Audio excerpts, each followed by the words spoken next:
नमस्कार, मैं मेघा हिंदुस्तानी स्वागत करती हूँ आपका माटी के लाल पर। भारतीय जनता पार्टी इतनी ज्यादा बौखला गई है। अब देखिए ना, चुनाव जैसे जैसे नजदीक आ रहे हैं, चाहे वो उत्तर प्रदेश के उपचुनाव हो, झारखंड के उपचुनाव हो, भारतीय जनता पार्टी का की बौखलाहट प्रत्यक्ष तौर पर नजर आ रही है।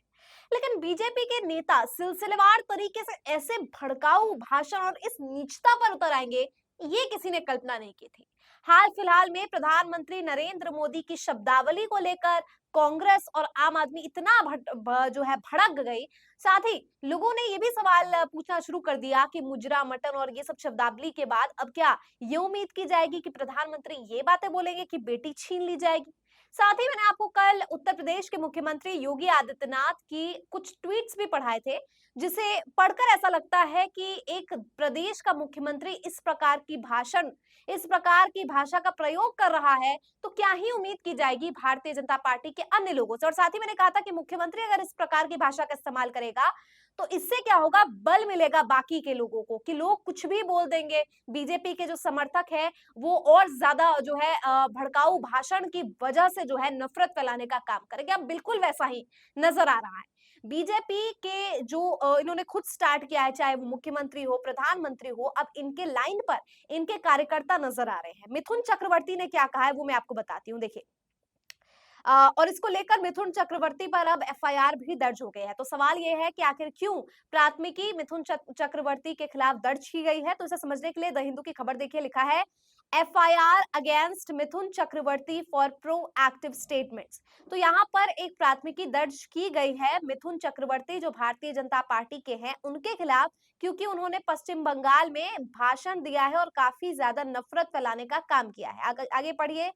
The FIR based on complaint which stated that Mithun Chakrabarty's speech on social media had exhorted people to violence, यानी उनकी वजह से लोगों में भड़काऊ भाषण और उनके भाषण की वजह से जो है दंगा फैला है। क्यों दंगा फैला है, पहले मोहम्मद जुबैर की ट्वीट से भी समझिए, लिखा है addressing a Bengal BJP event in the presence of Union Home Minister Amit Shah, Mithun Chakrabarty recently gave a sinister speech targeting Muslims. Will do anything to come to power in Bengal, he told the party cadre.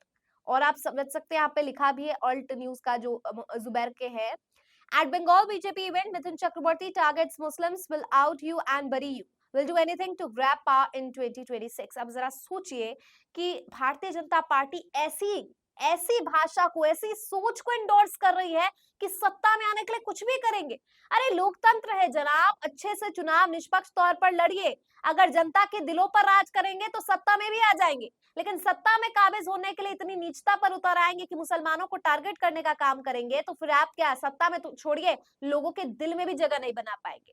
देखिए मिथुन चक्रवर्ती ने जो कहा है दोस्तों, आपको पता ही है वो किससे इंस्पायर्ड है। और सबसे हैरत की बात है कि अमित शाह, होम मिनिस्टर यानी गृह मंत्री की मौजूदगी में इस तरीके की बात कही गई है कि हम कुछ भी करेंगे। मिथुन चक्रवर्ती के अगर इतिहास के बारे में आपको बताऊं तो ये नक्सल के कदम पर चल गए थे जब ये अपनी जवानी के दौर में थे। और उसके बाद इन्होंने छोड़कर, नक्सलवाद को छोड़कर ये अभिनेता बने। काफी नाम हुआ, लोगों ने काफी प्रशंसा की, प्रेम दिया। लेकिन अब फिर से जो है राजनेता बनके नक्सलवादियों जैसी सोच और ऐसी बातें कह रहे हैं जिससे जो है देश में, प्रदेश में हिंसा भड़क सकती है। और हमें पता भी है पश्चिम बंगाल हिंसा के रूप में कितना ज्यादा जो है बदनाम है, क्योंकि पश्चिम बंगाल एक ऐसे राज्यों में शुमार है जहां पर राजनीति इतनी तीव्र होती है कि आम जनता बहुत इजीली देख सकती है वायलेंस। यानी बीजेपी टीएमसी के बीच का ये जो टकराव है, ये हिंसा का रूप कब ले ले किसी को नहीं पता, और काफी ज्यादा उग्र माना जाता है पश्चिम बंगाल की राजनीति। और ऐसे में पश्चिम बंगाल की भूमि पे आप इतनी गंदी घिनौनी बातें कह रहे हैं कि हम किसी भी हरकत पर उतर आएंगे। तो किसी भी हरकत मतलब क्या आप मारपीट करेंगे? क्या आप क्या और क्या हम उम्मीद करें? जो भी गंदा सोच सकते हैं दोस्तों, आप सोचिए कि क्या मिथुन चक्रवर्ती ये कहना चाह रहे थे। अब इसके खिलाफ एफआईआर दर्ज हुई है। मैं आपको एग्जैक्ट स्टेटमेंट्स बताती हूँ ताकि आप खुद इसको जो है एनालाइज कर सके कि क्या मिथुन चक्रवर्ती पर जो प्राथमिकी दर्ज हुई है वो सही है या फिर गलत।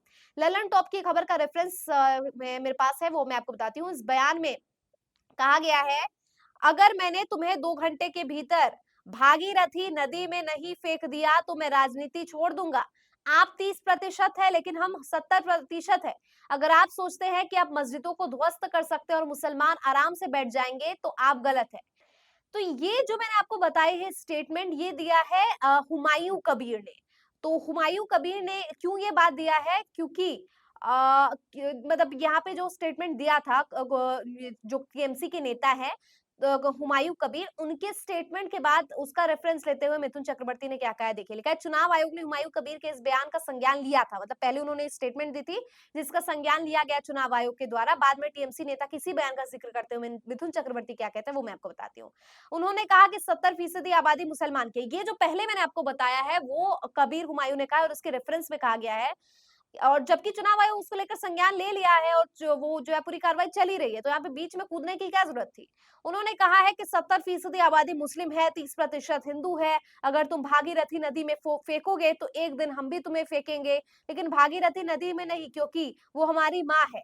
हम तुम्हें दूसरी ओर दफना देंगे। तो मतलब वही बात है कि अगर कोई गंदगी कर रहा है, कोई गंदी स्टेटमेंट्स दे रहा है, तो क्या उसे काउंटर करने के लिए आप इतनी नीचता पर उतर आएंगे कि आप इस तरीके की बातें करेंगे। तो आप खुद सोचिए कि कैसे ऐसे तो हर पार्टी में, हर समुदाय में कुछ ना कुछ ऐसे भड़काऊ लोग, भड़काऊ भाषण देने वाले व्यक्ति मौजूद होते हैं, तत्व होते हैं अराजक तत्व। तो इसका मतलब ये थोड़ी है उन अराजक तत्वों का रेफरेंस देकर आप उनको काउंटर इस तरीके से जो है मंच से देंगे। तो उससे पहली मर्तबा नहीं है जब भारतीय जनता पार्टी के नेता इस गलीच भाषा पर उतर आए हैं। इससे पहले भी बहुत नेताओं ने इस तरीके की भद्दी बात कही है और जनता ने उन्हें सत्ता से हटाया भी है। चाहे वो संविधान हटाने की बात हो, चाहे वो लल्लू सिंह जैसे लोग हो, अयोध्या में भी जो है भारतीय जनता पार्टी को करारा जवाब जनता ने दिया है।